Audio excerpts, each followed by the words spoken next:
کوچنیان څنګه وهڅوو چې هغوی هم د موږ تاسو سره روژې ونیسي، خاصتاً چې لږ لویان شوي د 10 کال نه وروسته. ځینې کورنۍ کې کوچنیان چې غاړې پیشنوي ته راپورته شي وایي نه نه نه نه مه ته پورته کېږئ، یا هم په روژه ماتو کې نه پرېږدي، تاسو خو روژه نه دی نیولې. نه، کوچنیان تشویق کړئ په دې چې په روژه ماتو کې تاسو سره کښېني او پېشمنۍ کې درسره هم شرکت وکوي.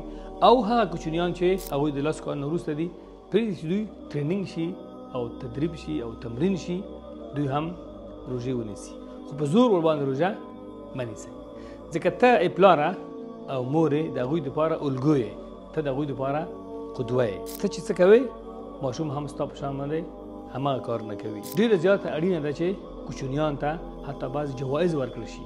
که چېرته کوچني یوه روژه ونیوه مثلا، هغه ته به جایزه ورکړل شي، هغه تشویق شي. دوه یې ونیوې بله جایزه ورته ورکړل شي. خو ډېره مهمه ده چې هغه ونه رټل شي او هغه د مبارکو مجالسو نه محروم پاتې نه شي.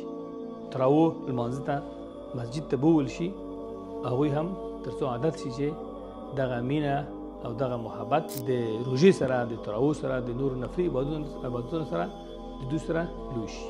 السلام علیکم.